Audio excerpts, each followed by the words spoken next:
Hey, here we are. Welcome, everyone, to WeHo Reads Shining Like Beacons. I'm your host, Cody Cisco, and this event is being produced by Bookswell on behalf of the City of West Hollywood as a special LGBTQ+ Pride Month event. And I'm very excited to be welcoming tonight K-Ming Chang, Golden, Kamden Hilliard, and Natalie Wee. And I am going to stop sharing my screen so you can see us, the host and the amazing writers who will be participating tonight. Tonight's very special also in the fact that it was a collaboration with Lambda Literary, which is the preeminent LGBTQ+ writing organization, and you'll hear a little bit more about that later. But to start, I would love to introduce briefly each of our participants and get us going with a discussion. Later on, we'll hear from each of the participants, read from their recent work, and we'll also have a time for Q&A at the end. So here we are. K-Ming Chang is the author of Bestiary, Gods of Want, and the forthcoming novel, Organ Meats. I believe Organ Meats comes out in September. Is that right? Around there? October, very close. October. I may be wanting it to arrive sooner than it is going to. But we can all look forward to that, Organ Meats. Golden is the author of A Dead Name That Learned How to Live and the photographic self-portraiture series on learning how to live. They currently live in Brooklyn, New York on Lenapehoking land. And I am so glad that you stayed up late for this event tonight with us. Thank you, Golden. Thank you for having me. I think Kamden is still trying to connect. So I'll keep an eye on my email and troubleshoot that. But I'm also really pleased to welcome Natalie Wee, who is a queer creator and the author of 2 poetry collections, Our Bodies and Other Fine Machines, and Beast at Every Threshold. Born in Singapore to Malaysian parents, Natalie is currently a settler in Tkaronto. Thank you, Natalie, for being here. And for those of you who know, she's also on the Eastern time zone. So thank you for being late here with us tonight. So it is Pride Month, and in this series, we've gone on a road to joy together. Last year was all about how do we experience joy in the midst of suffering. This year, the events in this series are more focused on how do we take mindful journeys toward directions that lead us to a better place, but knowing that it takes a lot of work to get there. So I'd love to hear from each of you, and in order from Kming, Golden, and then Natalie, what light do you want to share with our audience during LGBTQ+ Pride Month?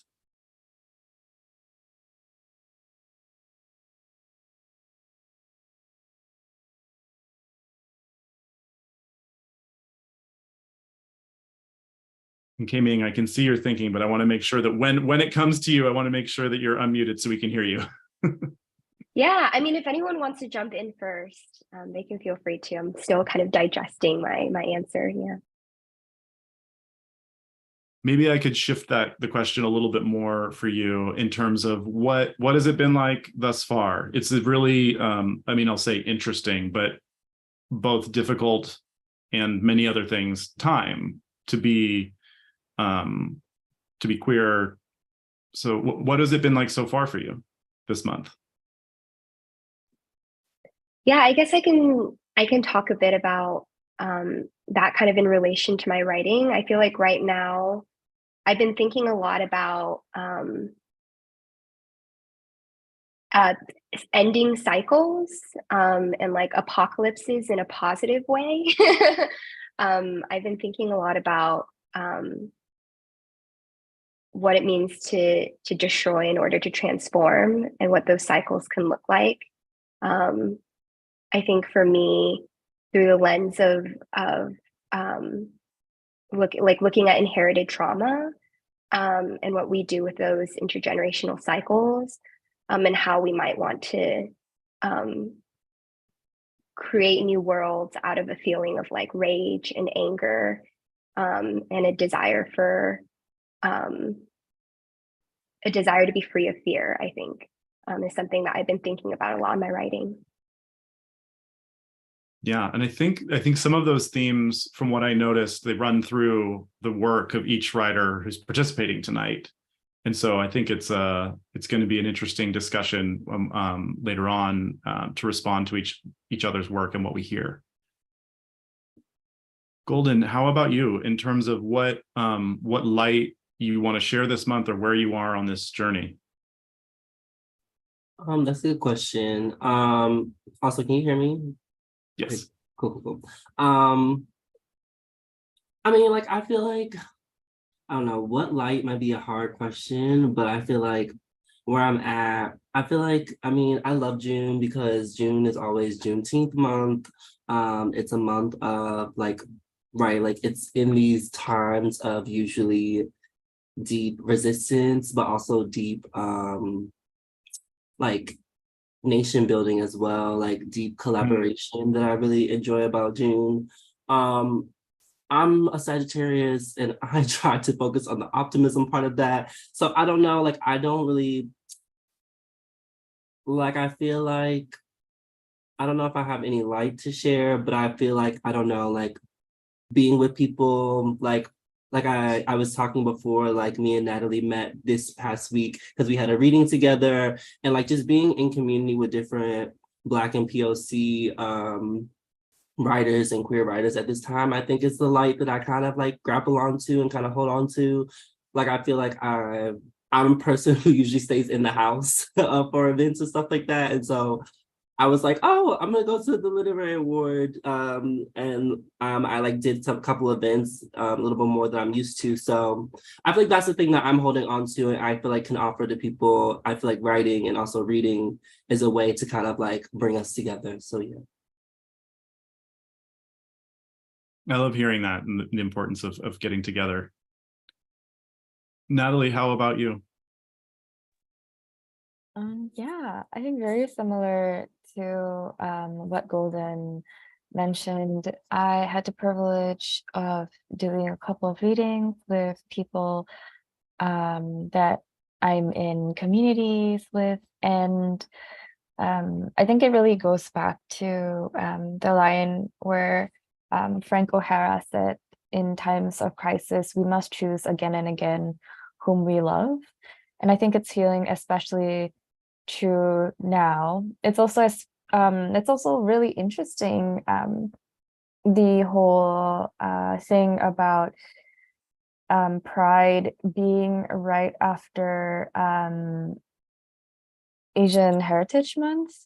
And why it's so interesting is because I feel like for me, every corporation was like, "We've always loved Asians," and in June they're like, "We've always loved gay people," and I'm like, it's really fascinating.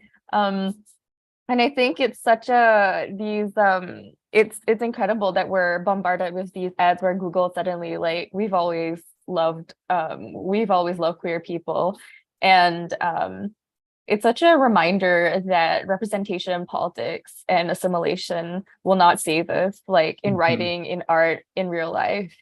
And it's also something to hold on to as we create work, kind of just remembering that there are so many forces out there that demand allegiance from us.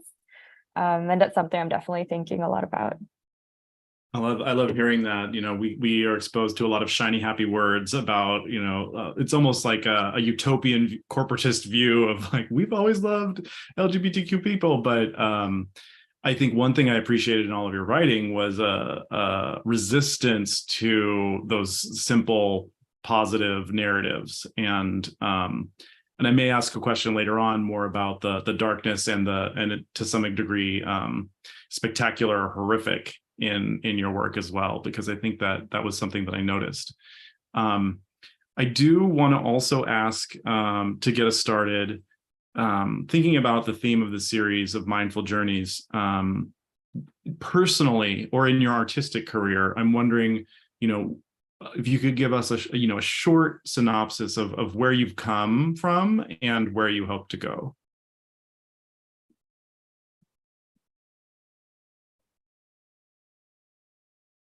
Kming, how about you? Start us off. Oh, I don't know if I should be starting off. I feel like my mind takes a little bit to get going. But yeah, I think where I come from is the question is like about where we come from and where we're going and how we see that journey.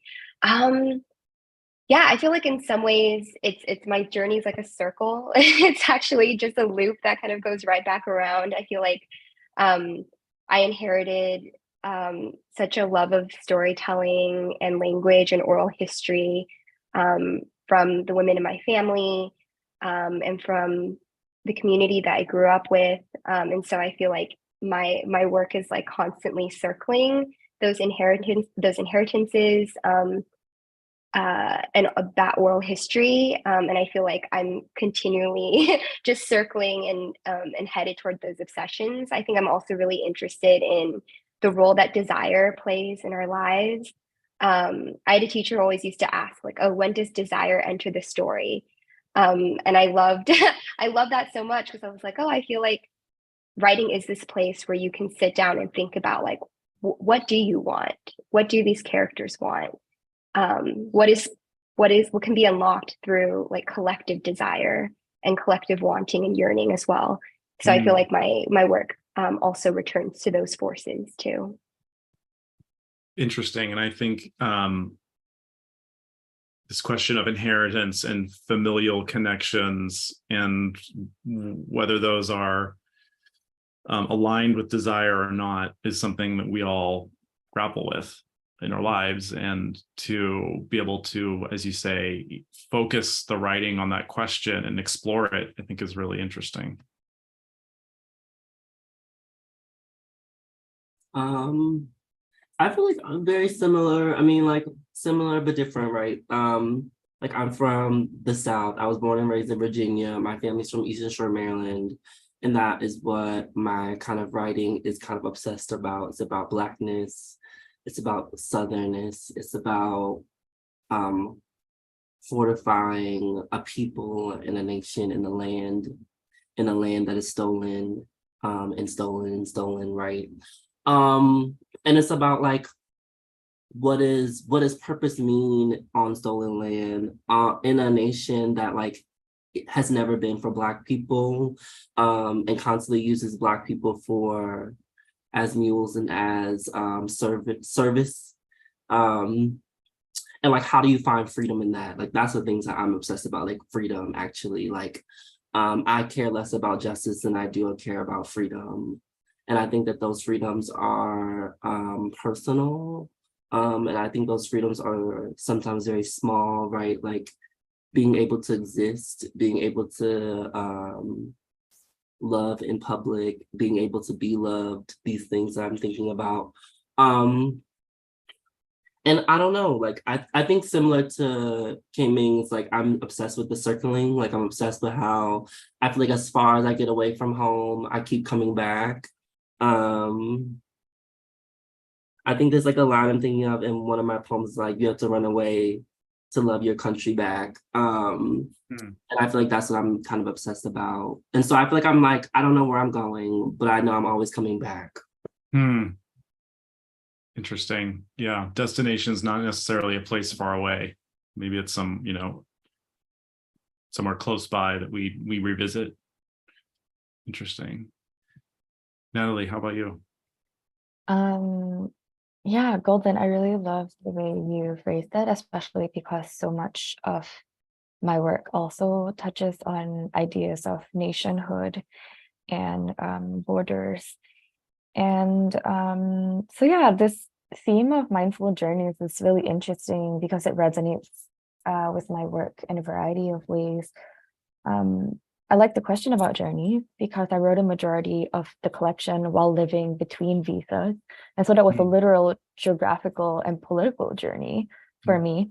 And when I talk about circling the landscape of rage and grief in many senses, that was an actual, like a physical landscape for me to traverse the water that's between where I was born and where I am now. And in a more metaphorical sense, having to kind of travel between rage and grief and learn to hold these things better, and also kind of transforming that in new ways in my life. Like right now, I'm actually in an interesting stage where I'm not necessarily just devoting myself into writing as a craft. I'm exploring a lot of art and pottery, especially thinking about how pottery could be a narrative practice, which is something that is very new and interesting to me. And so I think my journey is trying to figure out, what does it mean to create towards life rather than away from death, even though the two things are often very intertwined. Love that. That's quite beautiful. So I want to keep the discussion going, but I'm also mindful of I usually come up with a plan for how these events roll out, and we're at the time where we usually break for a very quick thank you and some remarks. So I will move us through that piece real quick, and then we'll be able to hear from each of our participants, starting with Kming. So this program is made possible by the City of West Hollywood. We thank them for their support. It is also made possible by financial sponsorship from the UCLA Extension Writers Program, from mini grants via Poets and Writers, as well as our media partners, BookSoup, Bookshop.org, and LA Review of Books. Today was actually the first time we've worked so closely with Lambda Literary, who put me in touch with all of you. And so I want to thank them for making this happen. I also have a short video to share from them about their writers retreat for emerging LGBTQ voices. They weren't able to be with us tonight, but they asked if I could share this, and I'm very, very happy to do so. So this is Chloe Pfeffer, who is going to appear on your screens in just a moment, if I can get this right. Can you all see Chloe now? All right, let's see if this works. Hi, my name is Chloe Pfeffer, and I am the program manager for Lambda Literary's Writers Retreat for Emerging LGBTQ Voices. If you haven't heard of us, the Writers Retreat is the nation's premier LGBTQ writing residency and is the only multi-genre residency devoted exclusively to emerging LGBTQ writers and our stories. This year, we need your help. We're working to raise $56,000 by August in order to let every fellow attend the retreat regardless of ability to pay. Can you donate to our fundraising campaign? Any amount helps, and your donations are tax deductible. If you'd like to support, you can donate by visiting lambdaliterary.org/writers-retreat and clicking on the Support Emerging Writers link, or by texting Lit Voices, LITVOICES, to 44321. Thank you so much. And we're back. And I'm putting into the chat, for those of you who are here, the information where you can learn more about that, and if you are so inclined to support it. There we go. So it's also important, I think, to acknowledge the land on which we are currently. And so I'd like to bring in, if he'll come to the fore, Mr. Mike Che from the City of West Hollywood. Hi there. Thank you, Cody, and thank you to all our readers. And of course, thank you to Lambda Literary for helping Cody curate this wonderful event tonight. Most especially Samia, who's the new director over there, and then Chloe and Lakeisha. I echo the sentiments of our readers in terms of June. We are in the midst of a 40-day LGBTQ arts festival that is put on by the City of West Hollywood. It starts on Harvey Milk Day, May 22nd, goes to the end of June. We've got about 20 to 25 events. including I will do a couple little quick shout outs. Saturday, this Saturday, the 17th, we are doing Drag Story Hour at the West Hollywood Library at 11 a.m. We are doing a queer craft market from 10 to 5 at Plummer Park. We are also doing a queer Comic-Con from 10 to 5 in Plummer Park. And we are doing a free concert, 1-hour concert from GMCLA Gay Men's Chorus at 7 p.m. in West Hollywood Park. That is just the stuff from the arts division of the city of West Hollywood. There's also a picnic that is sponsored by the event services, and then all the other LGBTQ events happening all throughout LA County. And then we also have, just because I know the people who are on this, who have attended this are probably interested in literary events. We are doing a queer book bazaar on June 24th. That's Saturday in Plummer Park Fiesta Hall. It's free to attend, 10 a.m. to 5 p.m. There's going to be a number of readings throughout the day, including some, and then also some performative art like dance. There's a book about hustlers from Rick Castro in conversation with Sam Sweet. There is a book there's a lot going on. And there'll be vendors as well. And then actually in the same space at the end of the day is a ball. It's a house ballroom Vogue style competition ball produced by Banji Ball, and that'll be from 6 p.m. until 9 p.m. Free to attend, just show up. You don't have to RSVP. Lots going on. With that, I also think that echoing sort of the sentiments of, what Cody said, what Natalie said, in terms of how every business has rainbows up in every window and seems to be loving on the LGBTQ community in June. I also think, there should be support year round. The city does support LGBTQ arts year round, but, it seems like we do concentrate a lot of stuff in June. And there should be more opportunities and more of that commitment year round. And also these corporations who say they support us, and then whenever it gets hard, they move all our merchandise to the back of the store or they disinvite us. I think that just shows you how deep their commitment is. Anyhow, we do want to take a moment to acknowledge that the land that the city of West Hollywood is located on is the occupied, unceded, and seized territory of the Gabrielino Teach and Gabrielino Tongva peoples. They are the original peoples of Tobangar, which includes LA County, Riverside County, San Bernardino County, parts of Orange County, and the 4 Southern Channel Islands. We know people are dialing in from all over, so please take a moment to acknowledge the original caretakers and stewards of the lands where you are located on. We, of course, thank you to Cody and our readers. And then I don't know if we have our city council perhaps here, I'm not sure. But we are very thankful that our city council is supportive of the arts. They have funded WeHo Reads for the last, since 2014.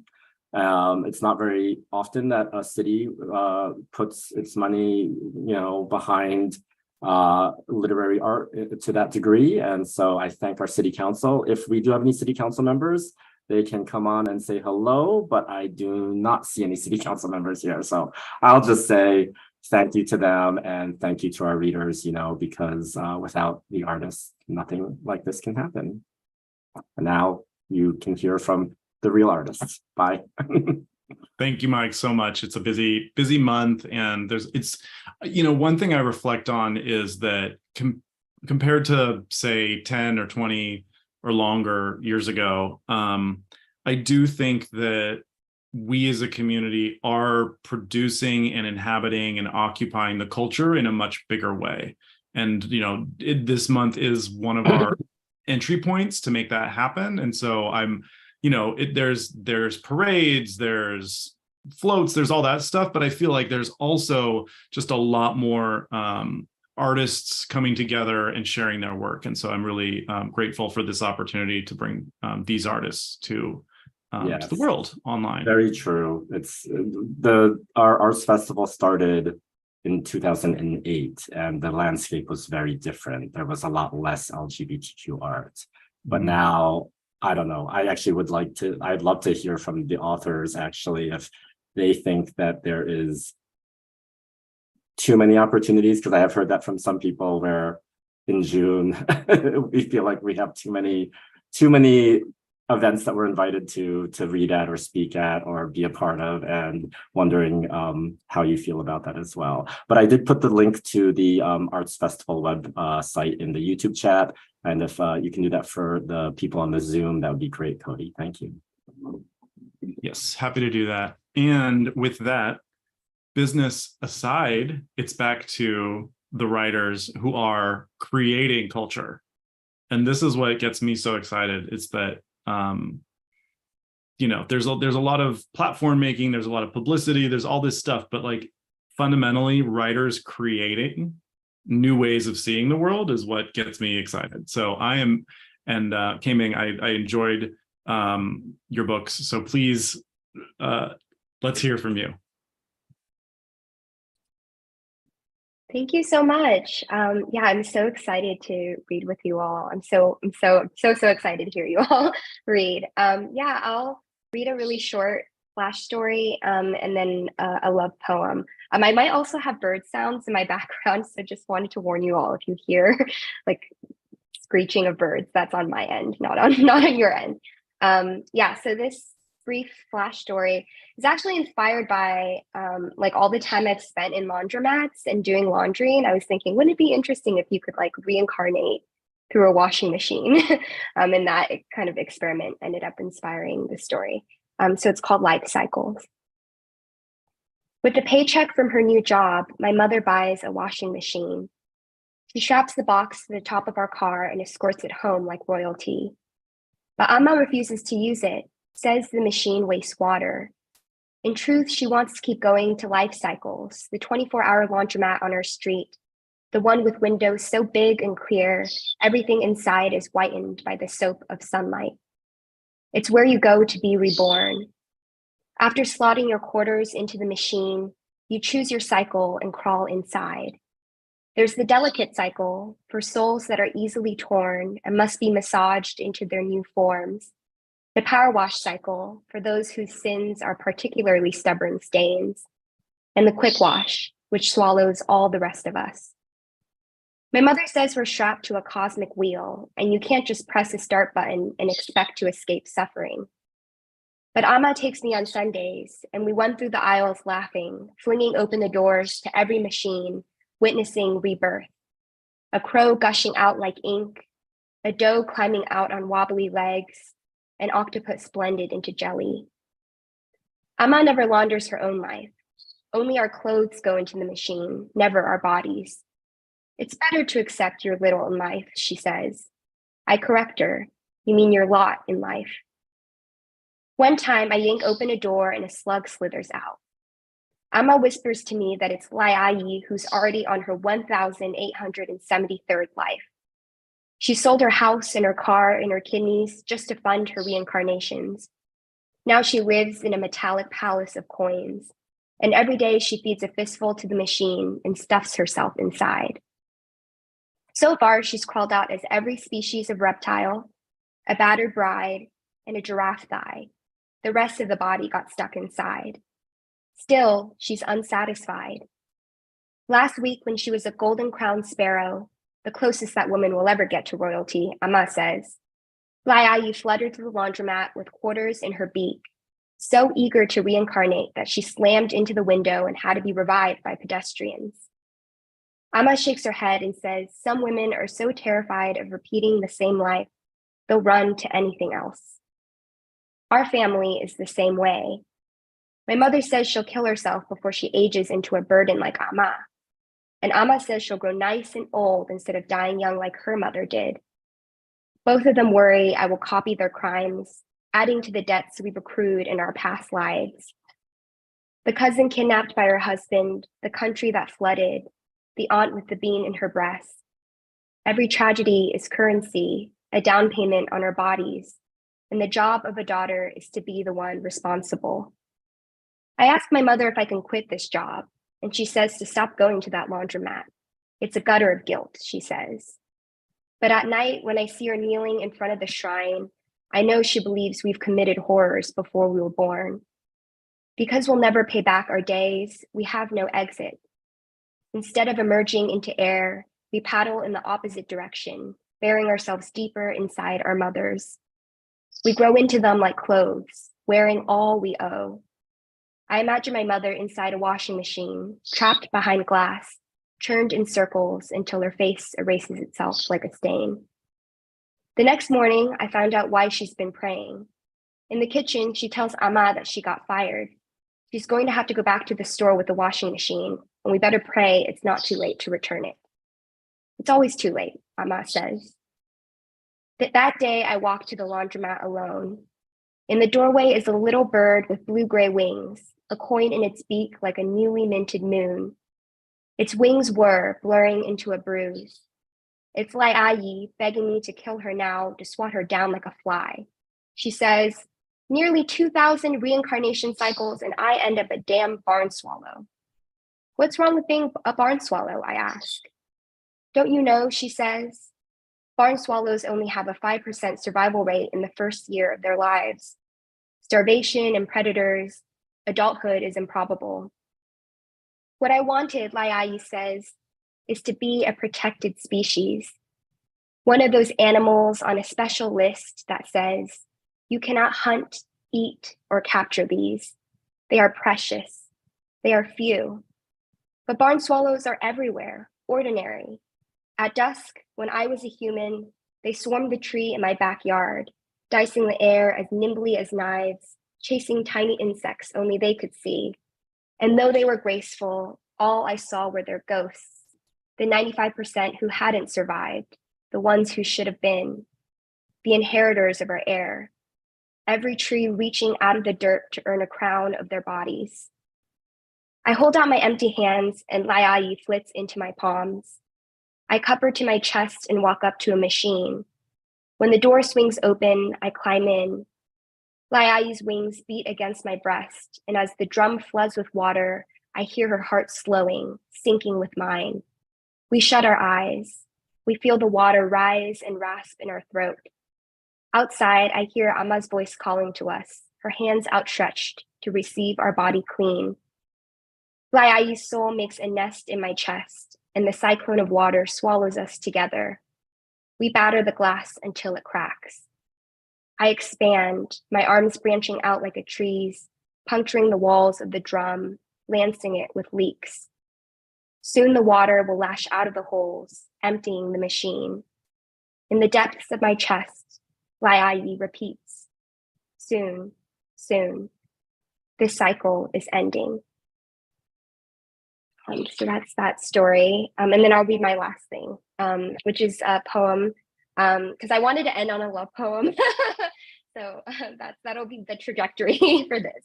And it's called Symmetry. How our bodies domesticate disaster by swallowing another country's rains, by raining my jaw to the sea, my bones lurched into boats, my breast bitten into apples. My mother says women who sleep with women are redundant, the body symmetrical to its crime.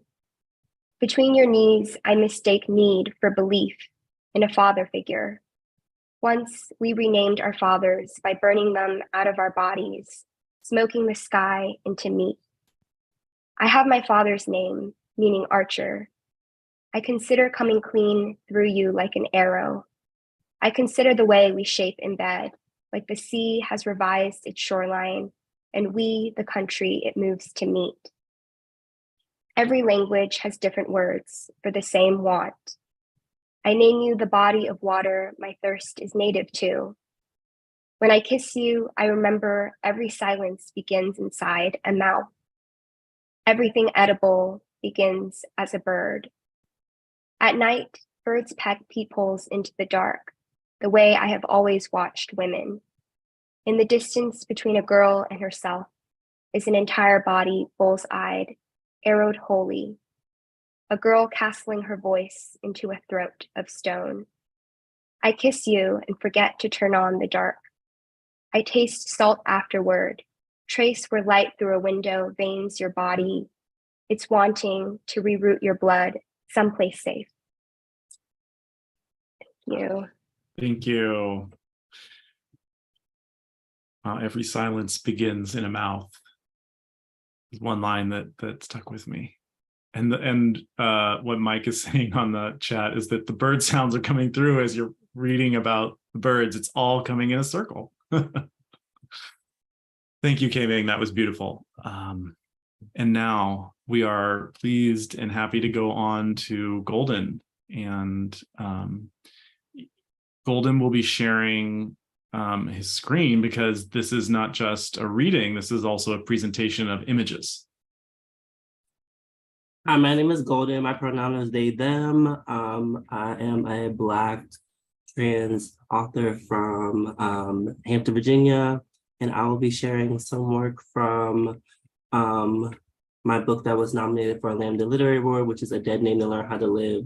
And I'll also be sharing some poems from my new book that's going to be forthcoming from Haymarket Books called Reprise.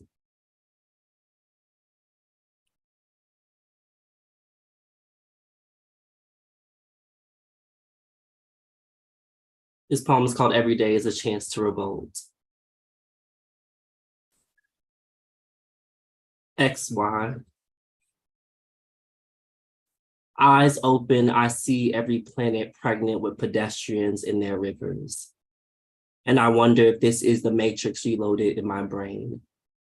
The agents telling me red is ripe nectar for tomorrow's burial. What is power if not a plane in a forest? A colony between people and ponds, America.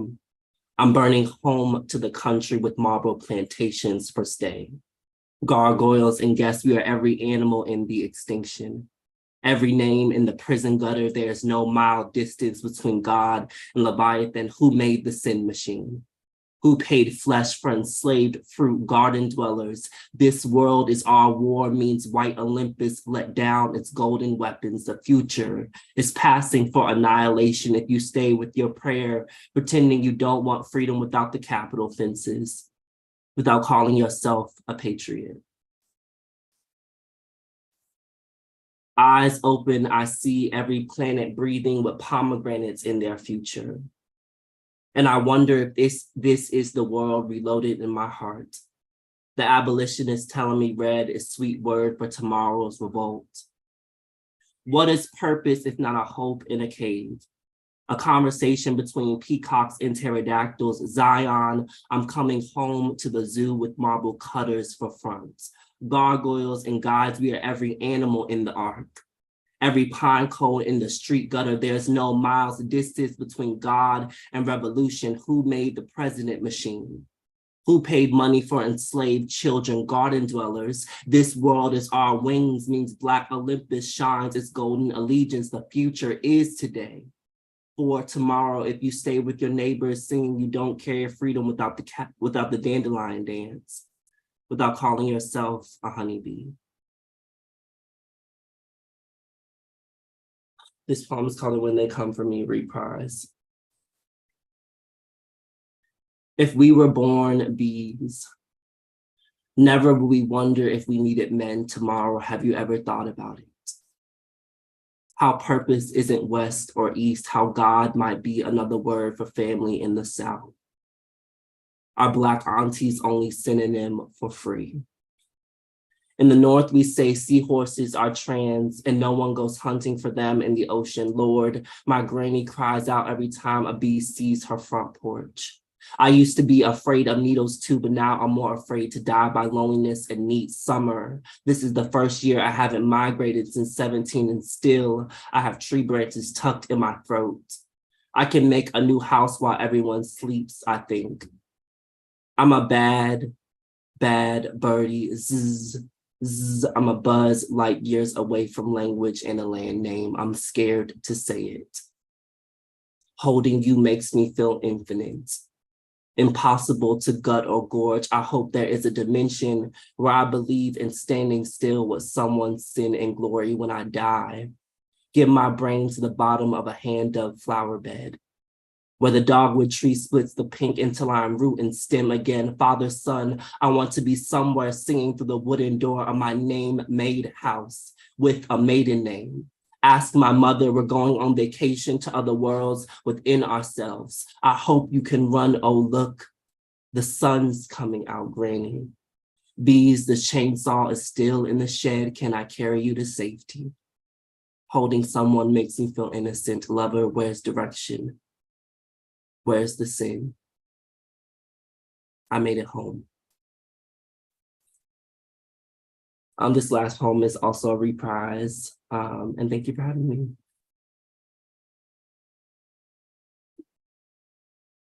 America, even when you sing bombs bursting in air, I know there is a good Milky Way God, reversed and paralleled. A sweet Orion I bring to our ears, an arrow towards just for Black girls who never got to stay with the same name. We always look good in an ivory-skinned summer. In a river washed gown, death is the darkest hour for those who live thinking they don't belong here as a criminal, as a savior, as a skull sibling or an earth return, as a daughter and a dove. I'm never alone, even when I'm in the mouth of sharks, because I'm kin to serpents. We retrieve our supper to shed new shields, almighty worlds. Islands of misfit men and menaces you can have someplace and never find my heaven. I am home. In the arms of the armed, I am home in thee. Mouths of mothers, I am home, and no one is afraid to end. You will always be my subject, Black heaven. Black people, we are never without wings. Thank you. Thank you. That needs a moment to settle. Thank you, Golden, for sharing your words and also your photography and your family history. Go. Okay, moving us along. Next up, we have Natalie Wee, who is a queer creator and Lambda finalist, whose work was deeply informed by grassroots communities. She wrote 2 poetry collections, Our Bodies and Other Fine Machines from Sand Press, 2021, and Beast at Every Threshold from Arsenal Pulp Press in 2022. Born in Singapore to Malaysian parents, Natalie is currently a settler in Tkaronto. And I will share more information about Natalie in the chat. Natalie, welcome. Thank you so much, everyone, for being here with me tonight and for sharing your beautiful work and also for your presence. I was trying to figure out what poems I wanted to share because I wanted to share love poems, but then I realized every poem I write is a love poem. So this is called I Always Bet on Losing Dogs, title from Mitski. I always bet on losing dogs. That one time the pub beneath us was on fire and she didn't make a sound. Not when opaque smoke climbed into a second-story apartment like a thundercloud over parched grass. Not when the fire trucks pulled up and my friend said, over the call punctuated by siren and enough heat to gnaw to a cool March evening. Damn, what's that sorry excuse of a dog good for? But I understand. I too have cradled my loves to sleep in the arms of a burning kingdom. I have kissed the ash of dreams and knelt before a door, obedient, when a given name leashed me by the hair. Sure, she can't fetch, can't roll over, can't stay, but each time we leave, she transforms into a shrine of longing.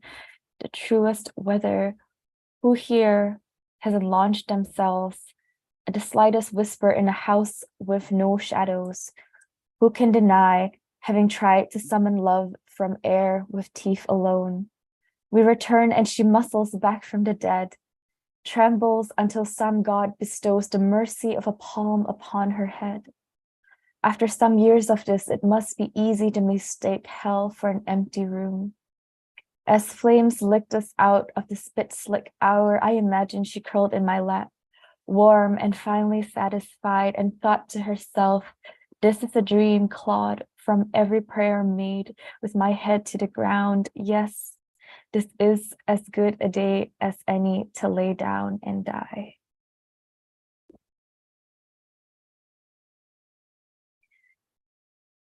Etymology of Minotaur. Because even the body's rain falls in copper ellipses, I swallowed the feathers of every feral thing until I wombed a chimera, root of both idol and monster. Not pet, meaning housebroken. Yes, a name can be the address threading you to another portal as the sentence ends. Example, tongue, hurt. The song in our bellies, a reminder, tenderness is the heart's revenge against bleed. What bleeds understands hurt. Watangi, I am tender for you.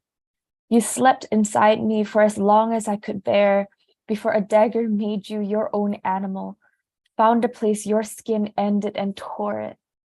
A reminder nothing awakens the flesh like want. Child, I want you to live. To live, I opened and retched until you are pure ink and rapture. Your deathless pelt nursed on the nipples of myth. My first bloodletting came like a weapon that did not know a body could hurt. You came not like an answer, but the mouth asking.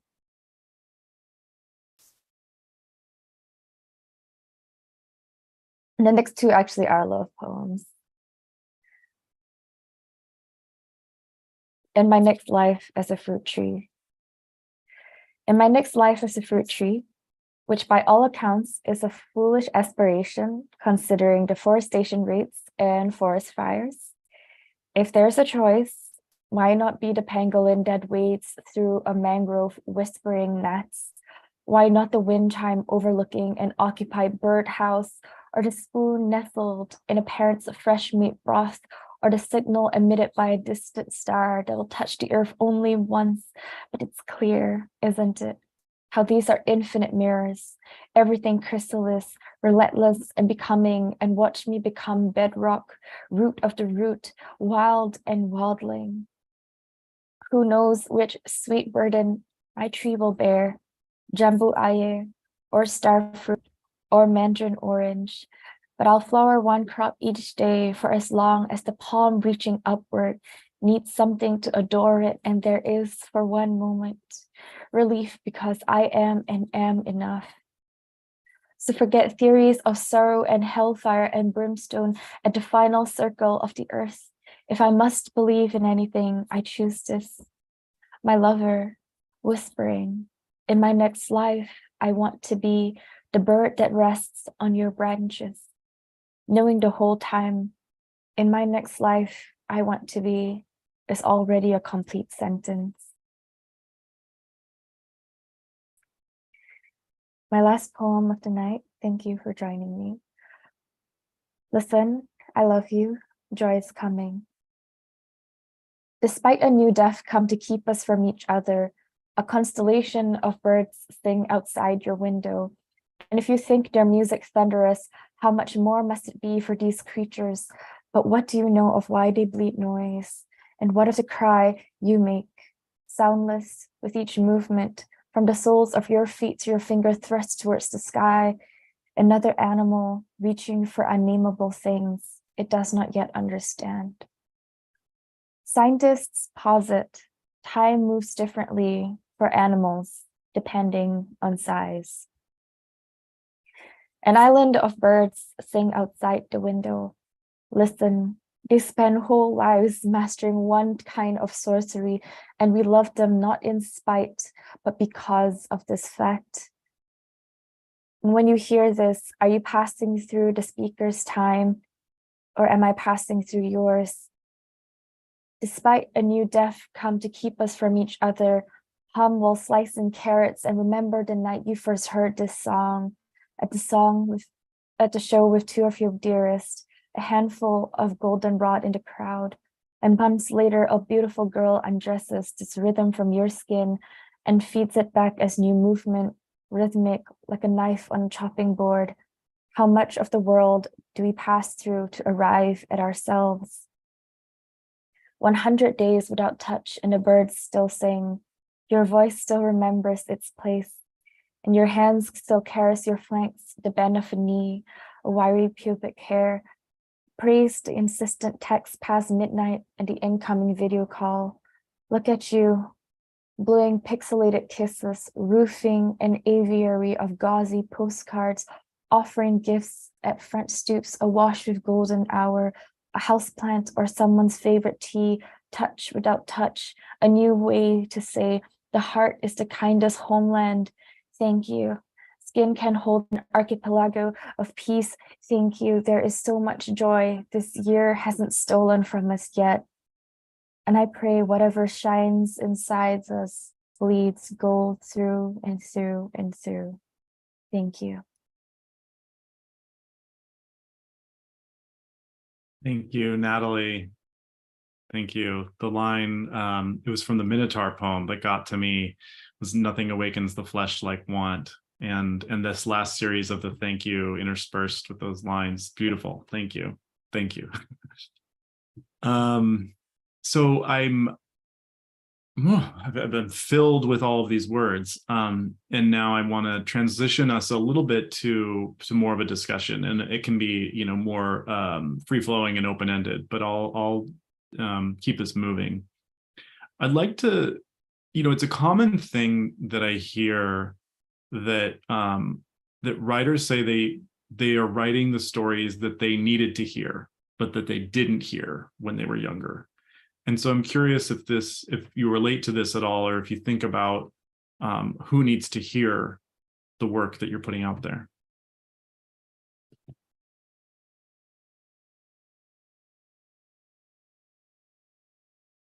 There's a corollary to that question, I guess, is like, are you writing for you? Are you writing for others? Where does this come from? Where does it go? I guess I can start. So Kming doesn't have to always be on this spot. I think if I'm not writing for myself, that's terrible, right? Like, I feel like, I don't know, like, I feel like you always have to start with yourself, and then you can go out to other people. That isn't terrible. I mean, some people, I mean, I don't know, that people have different writing practices. I don't know. It would just not be it would be a disservice for my work if I started writing for other people and not for myself first. But then I feel like, obviously, like, I have Black, non-binary, and trans people in mind when I'm writing, and that's like my center and my core. Black people from the South, that's really like what my work is usually geared towards. But I mean, anyone can kind of have intersections into this work, right? Like, as you talked about, many people talk about home, talk about belonging, identity, all these different things. But yeah, that's kind of my core. Yeah, I agree about writing for myself. And I remember I was reading this profile of Maxine Hong Kingston, I think it was by Hua Xu, and in it she wrote that she had written a grandfather who would love her.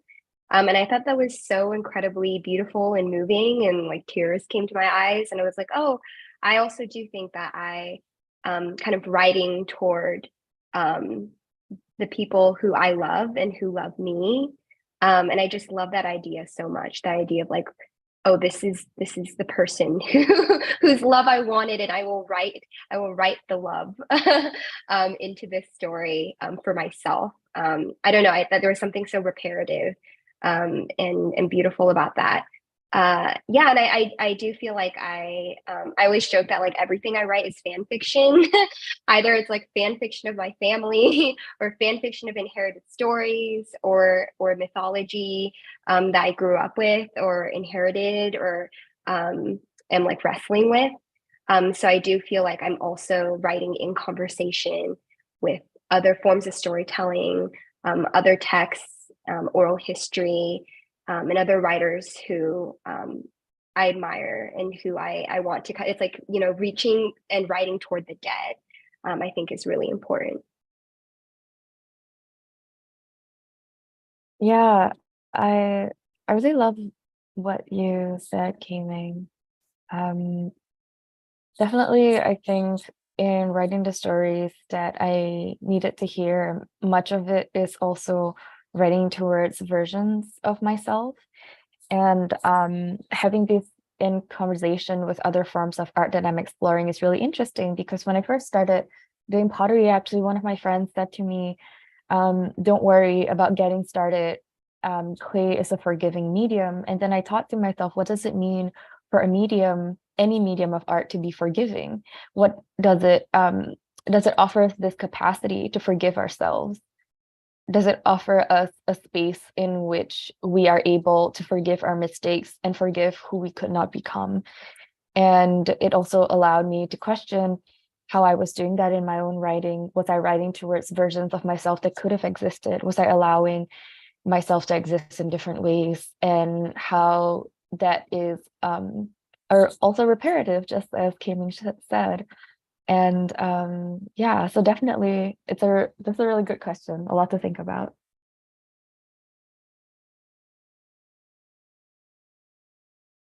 Oh, I think you're muted. Oh, good.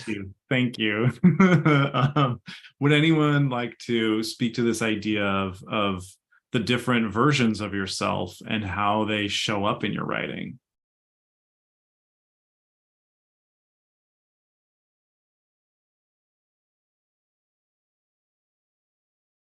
And it's funny because I was like, oh, this is a great question. I got all excited about it and I was on mute. All good. I guess I can take it again too. I guess in the literal sense, there are many literally versions of myself showing up in these photographs, right? Like they all come at different moments, different times of my life, and they explain different things. And I like to say poetry and photography are the same thing. Like I think poems and like I think that my photographs are poems, and that's why they often are titled after poem lines or poem titles. Like I think that in a sense, poetry is like realizing that everything is connected and talking about how they are connected. And so I think that like even thinking about these mini selves, like these mini selves are connected. It's about like giving the freedom to kind of let them have space to be, and also like at that moment. And sometimes like I think Natalie said this before about their writing, which I really loved, is that like sometimes they're writing to different versions of themselves at different times. And I feel like sometimes I have to create poems or images in the gaps where those things haven't happened yet. And I feel like that has allowed me to also have a sort of freedom, especially in a world that is inherently anti-Black, inherently transphobic, right? And I think that that's also given me the power to also claim a sense of freedom. I feel like, right, like my poem is where I can be honest, I can be vulnerable, I can be angry, I can contain all these multitudes that I feel, and honor that I feel all these things at one time.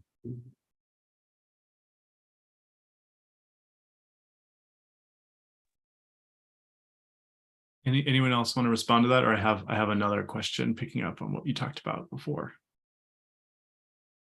This was, I think, something that that came up in what everyone said around difficult family or community inheritances or relationships and reconciliation.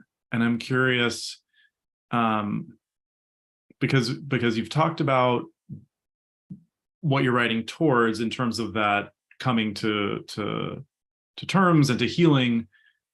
But I've also noticed the other side of that, which is like, in some cases it's the ghost and the dead cousins, for example, in some of Kming stories, or what it means to move from not accepting to accepting in terms of parenting. And so I'm curious, is that difficult for you, or what do you think about when you're writing about these inheritances or relationships with your family or community?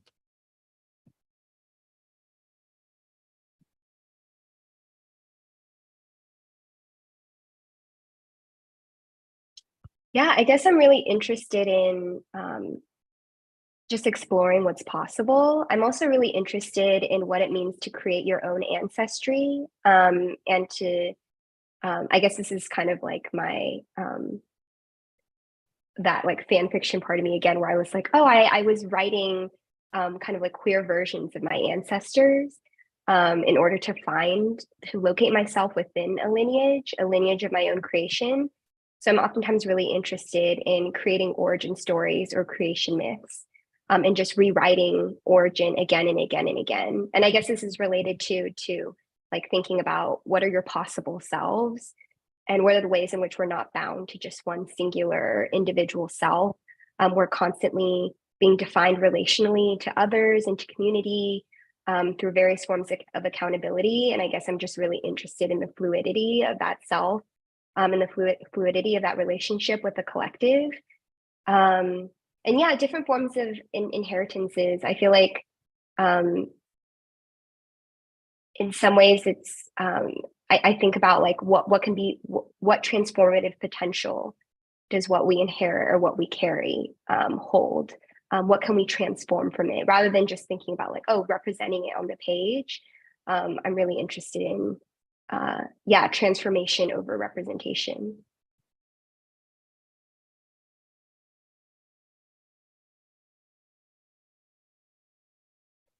Yeah, I really like what you said about the trying to locate yourself within a lineage.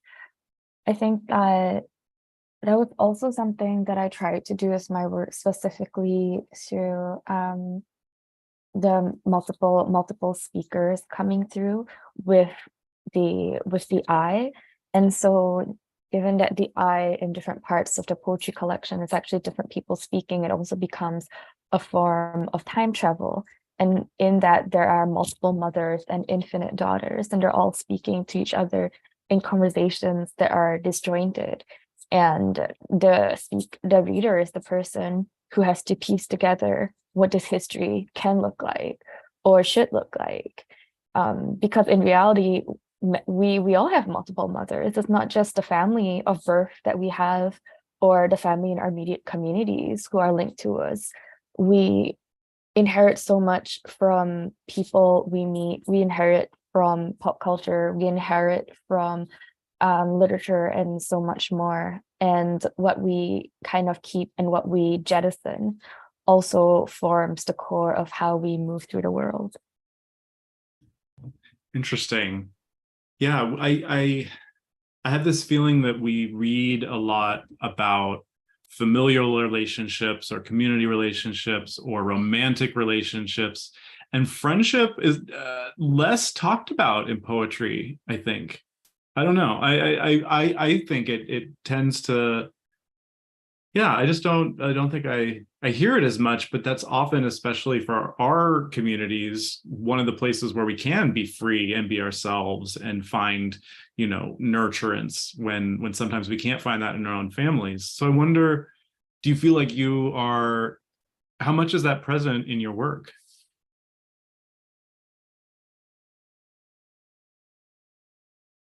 Well, I feel like, I wanted to say something, which is something that Natalie reminded me of. I think Safia Al-Hilla talks about like horizontal ancestors. So I really love that idea of like your friends are your ancestors as well, that we're just like horizontally related.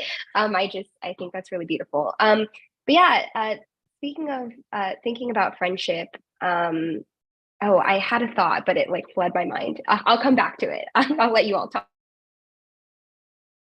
No, I love that you mentioned that, because one of the poems I always refer to is Safia Al-Hill's Self-Portrait with No Flag. I think there's one line in it where she says, I choose the table at the Waffle House with all my loved ones crowded into the booth. And then she ends it with like, and this is my only country. And I think that is such a beautiful way to think about it, because many of us, actually, I think since most of you are based in America, and I'm now also based in North America broadly, we are existing within countries, institutions, governments, etc., that do not want us to exist. And so what does it mean to exist within a nation that rejects your existence, right? And so when you create a country, it can also be like, my people are my country. And I mean my people, not just as in like, this is that my specific cultural group is my country. Like the people I'm in community with, my people are my country. And that's also, like, I think for a lot of queer people, that's something that is actually resonant. What would our country look like or be like? What would it deliver us from or to, if we can be hopeful? I don't know if I can answer that question. I don't know. I can talk about my country. I don't know about an hour. I don't know about that. I don't know about Your country then. What's it? What's Yeah, I don't know the about golden that, country? but I know my country. Not to pitch my book, but looks like you gotta read the book. But I mean, I basically the book over and over. That's why it's called Reprise. Reprise is just pretty much like a song that repeats, right? And I feel like literally all my poems throughout time are all about like the people are the reason, like the people are the nation, like it's not about a country or borders or flag, right? And for me, that's always Black people. That's to me, that's always like my homies in my home. And I feel like that's really what my next book is about. I actually have a lot of friend poems. I have a lot of, and I also feel like my family are my friends. Like I know that everyone can't say that, but like I feel like that poem I read about my granny and my mom, like I wrote that after we were like sitting down, like me and my mom had like a very tough interaction, and then I spent some time with my granny, and then we came back and then we all kikied and had a good time. And I feel like that's what friends do, right? Like to be able to create this friendship with my granny and my mother has really like kind of healed a lot of parts of me, like missing out on like growing up like being non-binary, missing out on girlhood, and like having like connections to Black women. Like that was something that I feel like has been really healing. So I feel like that's like always going to be like my country, my nation in that way. It's beautiful. Yeah, and I think you're right. The friendship with family can be a challenge, and it's beautiful that you've created that. Yeah, I was going to say something about friendship, but I actually think I feel like it's like all queer literature is just like I'm in love with my friends. So I feel like the boundaries between romantic relationships and what a friendship is and what a romantic partner is, like all of those things are kind of upended by queerness. And so I feel like it kind of resists easy categorization of all these different types of relationships. And so I feel like sometimes like friend poems are also romantic poems and love poems are also friend poems. And there's something so beautifully queer about the unraveling of all these different boundaries and definitions and defining for yourself what does community and companionship and all these relationships look like outside of the kind of hetero patriarchal hierarchy of like romantic relationship, friendship, family, all of these different structures that we inherit that I feel like we're all working to blur and smear a bit. Yeah. Yeah, I love that idea that like there's a difference between distinctions and boundaries and like what keeps you safe or what keeps you happy. And it's really sweet. So I have a couple more questions, but I want to make space if you wanted to ask each other any questions about your work or your process or your or being a writer in public during times where you don't always get to control what's said.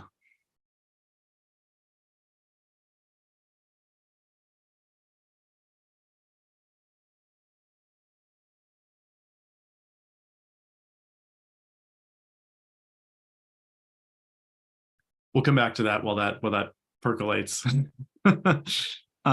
So a very easy question. I'm wondering, what are you working on next? What is driving your writing or artistic in general passions right now? Let's change up the order. Let's go Golden, Natalie, and Kming. Perfect. I mean, I'm currently, what's next? That's always the big question, right? After you release your first book, what's next? Like right now, I'm wrapping up a commission at the MFA Boston. I'm doing a series of performances right now as like a kind of in conversation with a book I have coming out with Haymarket Books called Reprise. and that performance is in response to an exhibition called Hear Me Now, about Black potters, Black enslaved potters in Edgefield, South Carolina. So that's been what I've been working on for the past 6 months. So we're finally doing the performances. So that's what I'm working on right now. Still working on my self-portraiture series, and going to be sending in my book to Haymarket by the end of the summer. So that's what I'm working on. That's great. For those of you who are here in Zoom and on YouTube, I shared the link to Golden's project, and Golden, good luck meeting your deadlines. That's always, it's a hurdle we all hurdle, whatever. Natalie, how about you? What are you working on? Yeah, thank you for that question. And also, Golden, I'm so excited for your work. I think even the title Reprise is so beautiful and really echoes everything we've talked about tonight with the circular, we're going back, time is a flat circle kind of thing. Yeah, so for me, I'm currently, this is an interesting time in my life. I'm trying to figure out if I want to be a writer, I guess. And so that's been really interesting. I have this novel in progress I've been writing for like essentially since I was 16 years old, but I'm not a prolific writer and I'm very slow, and it is existing very slowly. And in terms of other art that I'm moving into, I am just trying to move more into pottery just because it is a more embodied form of art, whereas I think writing is a very cerebral process. And it's been really interesting to be able to hold something and be like, oh, I made this. And how is this thing which I can hold speaking back to me as an object which has a physical form and has weight and is almost like a small body that you can hold. How's that different from writing on a page? So that's something that I'm trying to figure out. And yeah, I think that's what I'm exploring right now.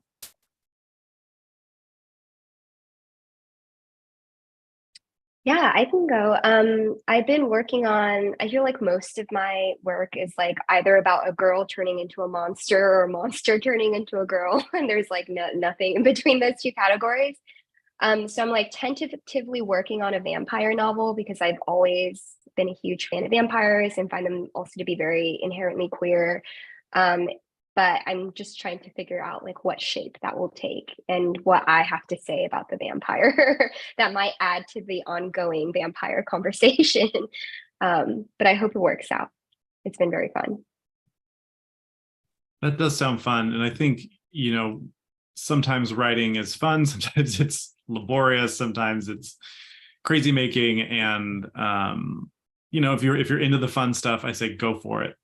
Get the fuel that you need.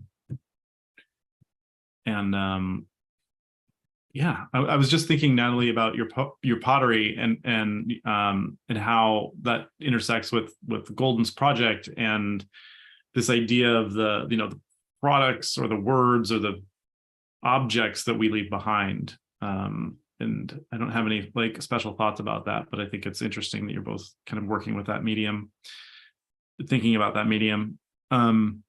So thinking about, and I know we're going to wrap up maybe in the next few minutes, thinking about you as an artist have your focus and what you can put out, what you can do. But the literary scene and community is much, much broader than that. What do you wish was being written that, not that you necessarily will write, but what would you like to see? Like what do you feel would give you the most pleasure or engagement out there? And if it's something you have to write, that's fine too.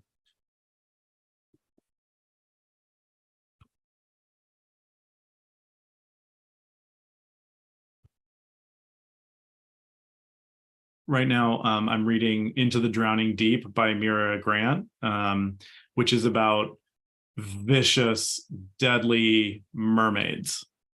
So it's kind of, twisting on its head this whole idea that we get, Disneyfied version of old folklore. And I have to say it's pretty heavy, but it's also something that I'm like, all right, I'm in for the ride.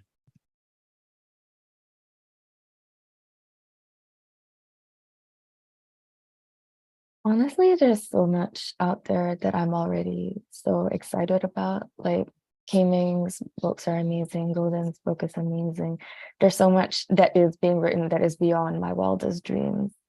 And also on the topic of mermaids, there's I follow this artist group. I think they're called Studio Heartbreak on Instagram, and they're actually creating this this story based in the Philippines, which is about it's a lesbian love story between a siren and a sushi chef. And so I'm like, the future is here. Everything we want is already here. And I'm so excited for it. What was the name of that group? I think they're called Studio Heartbreak. Studio Heartbreak. Okay. Yeah. And the project I think is called The Lovers. Following.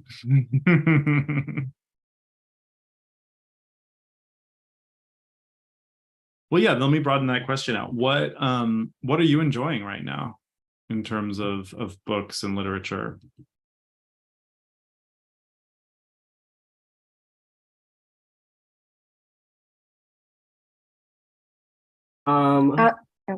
Sorry, go ahead, Kming. Sorry, go. Oh, no, I was just going to say, well, speaking of kind of delving into other activities, I've been reading a lot about birds and also looking at a lot of birds. I've become like an amateur birder, which many people have become in recent years. But what I found really beautiful and is kind of like an interesting parallel to writing life is that there's kind of an inherent unpredictability to birding. You just show up, and then whatever is there, whatever arrives. And I love the idea of like bringing that sense of openness and possibility and kind of spontaneity to the blank page as well, just arriving to the page, and what's there is there, and what arrives. I think that takes some of the anxiety out of the process. So it's been really beautiful, and I feel like I'm just very interested in bird consciousness. Yeah, the process of birding. I'm very fascinated. Just like being that attuned to detail, I find very beautiful, and I would love to emulate that someday. Wild thing I was just watching right before this, I was watching this I love to watch animal documentaries as inspiration, also just because they're so fascinating to me. And I think this literal series is called Animal on Netflix, but the episode I just watched is Birds of Prey. So it was all about birds, and I learned a lot about different hawks, different birds around the world that I never heard about. But I feel like, yes, I'm gonna go on that thread because I'm a person who actually has to look at other mediums to write and also to like get ideas. I actually feel like when I read too many other things, my brain gets oversaturated. And this does not mean I don't read. Like, please read books. Please read things, right? Like, read everything. Please don't take that as like, don't read at all. But I feel like my process is very like, give me, and I think probably because I was like, I did photography first and then kind of went into poetry. And I was I draw, a painter, did different things when I was in high school. And so I love to watch things. My brain is a visual person. I feel like you can see that from my work. Yeah, and that's what's really like exciting me. But I guess also on the back end of your question, I feel like instead of things that I've been wanting to write or things that I have noticed that like I wanted to see, is like, I really love what Natalie says. Like, I think there's actually so much out here. I think the things that I would actually like to see is more Black trans, and specifically Black trans women and Black trans femmes centered as writers, and that's across the board, and celebrated as writers. I feel like it's very few of us out here who kind of gets platforms to share our work. And also like outside of like, I actually want to write these 2 books and be like, or maybe another book and be like, I'm done talking about being centrally trans. Like, I would like to talk about other things. Like, there's so much more interesting things about me and about the world. Like, yeah, I love these books. Like, don't get me wrong, but the things that I would like to see in the next 5 years. Because I'm like, yeah, this book came out in 2025. That's 2 more years. That's so far away from me. But A long cycle. I know it sounds like so long. Whenever I say it, I'm like, January 2025. I'm like, that's ages. But I feel like the thing that I would love to see in the next 5 years is that trans women, trans femmes, non-binary people, Black people are allowed to just be in stories. And I feel like I'm trying to like show that in my images now, and also trying to be like, okay, like this isn't all about heartbreak, right? Like this is about joy. This is about living, right? Like the living is, I think that's always going to be something I'm obsessed with.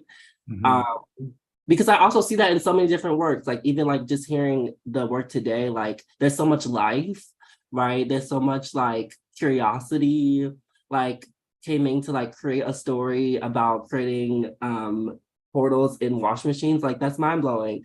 And then Natalie, like whenever I hear some of your images in your poems, like I'm like, this is like, I'm thinking of the love poem that you read today, and then at the reading where the it's like coming back as different like images. And I can't think of the title right now, but I think that the future is now, like what Natalie said, like the innovation is in the work. I think that we need to focus on like how to uplift that, and also like think about the nuances that are already existing.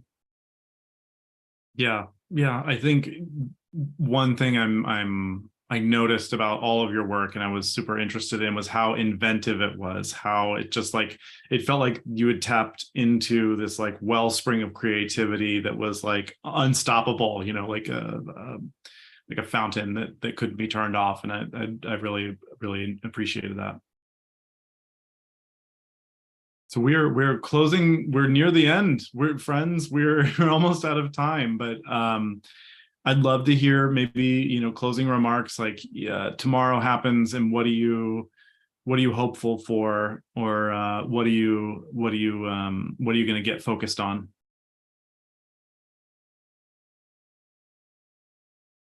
And I'll say maybe we go Natalie, Kming, and Golden this time to wrap up.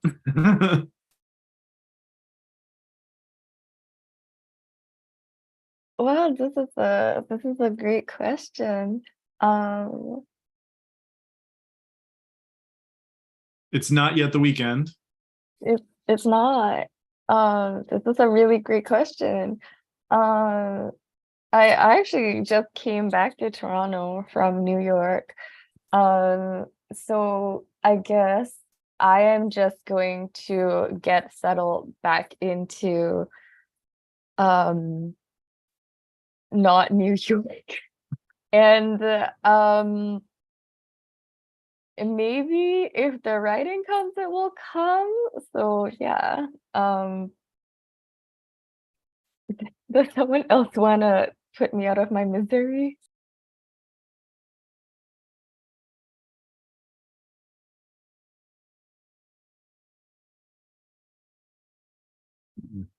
Kming, how about you? Oh, I don't know. Sorry. Also, night has descended upon this room, so I feel like I'm now like in the shadows, like a ghost. Like hello. Yeah, I don't know. I think maybe looking at some birds, being inspired by some birds. I've always wanted to. Speaking of like of stories that we want to see, or that we're trying to write for ourselves. Like I've always wanted to write like a lesbian swan lake, because I think that would be really interesting. But instead of swans, they're pelicans, just like women who turn into giant pelicans. I don't know why that appeals to me and why I find that so interesting. So yeah, maybe I'll get some inspiration from birds.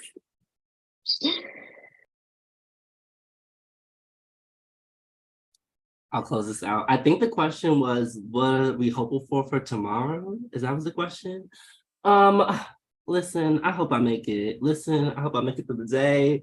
I hope I drink enough water. I hope I get all my to-do things done.